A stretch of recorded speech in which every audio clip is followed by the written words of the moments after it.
had to have physical therapy? So I have to say that although I had surgeries and physical therapy prior to 2012, that was really when I started understanding physical therapy in relation to medical insurance. Janice Russell with Janice Russell Coaching and Consulting, where I help people optimize their life after a medical diagnosis. And in 2012, I had rotator cuff surgery.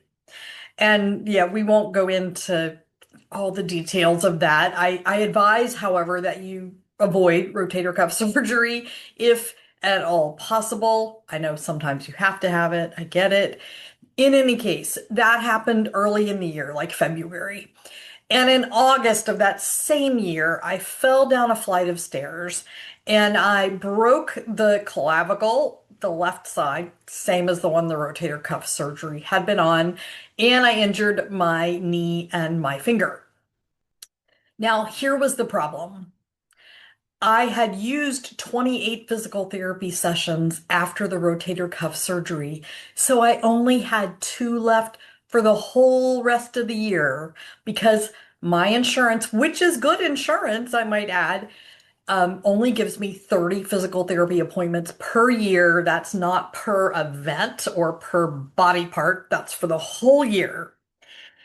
So, okay, so that was something new and different, and I dealt with it at that point.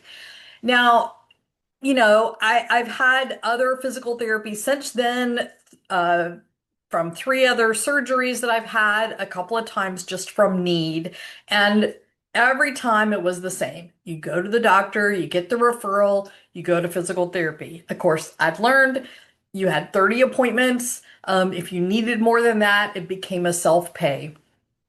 Okay, I got it. Understood.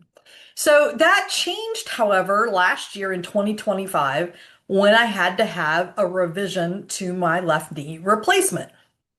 Now, the doctor ordered physical therapy 3 times a week for 6 weeks and then decrease it to 2 times a week for 4 weeks.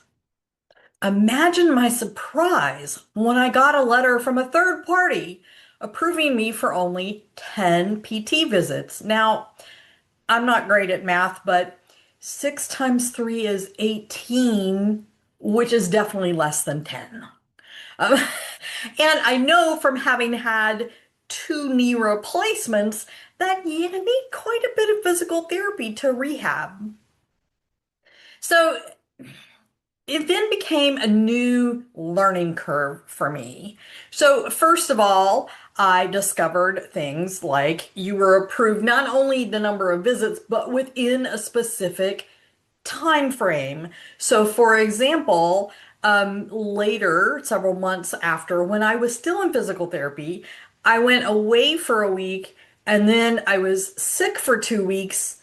And so, although technically I had appointments left because we had renewed it, I'll talk about that in a minute. Um, but the problem was I had gone past the time frame. So I had to get approval again to get any more physical therapy visits. Well, and here's the thing, it was a pain in the neck for the physical therapists because they would then have to write up to turn in the information. And then what happened was we had to wait. We had to wait to get the approval.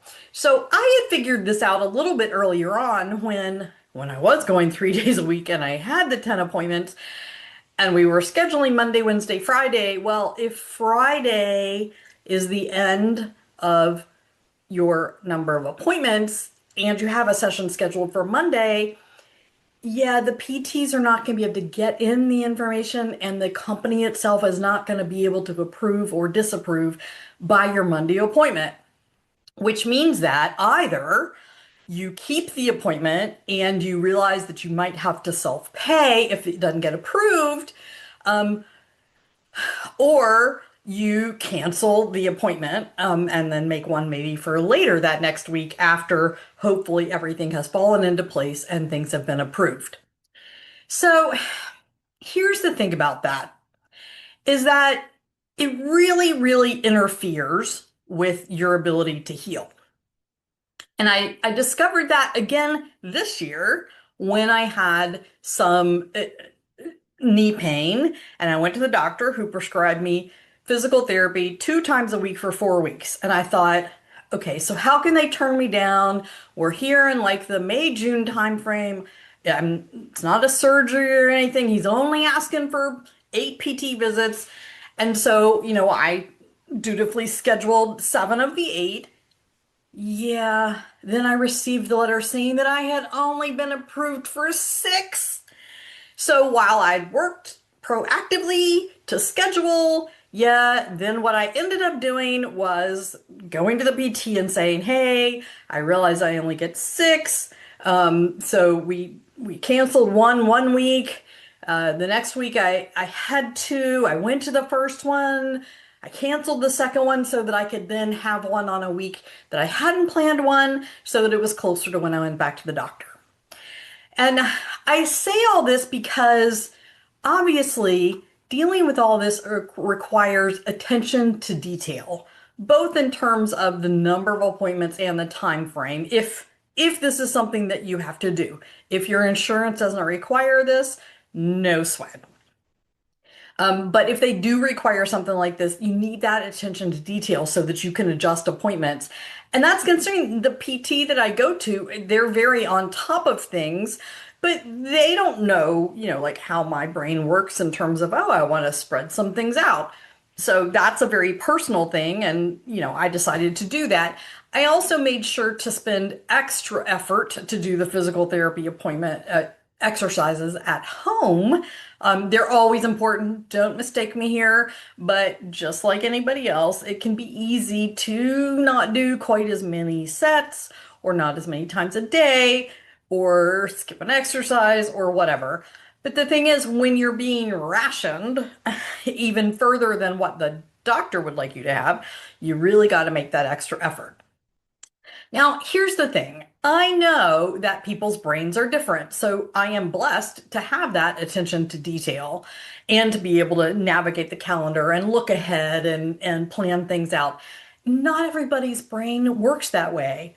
It's not a positive or a negative, it's just a thing. There are people that have difficulty with planning. It is what it is. And so one way that I work with sorry, not with parents, with clients is to help them create strategies around things like scheduling and tasks, with any number of things when it comes to a medical diagnosis and how that is impacting their lives, not just with something like physical therapy. That just happens to be a great example for me. Um, so just wanted to let you know that. Love doing that, helping people with that because it can really give them some aha moments.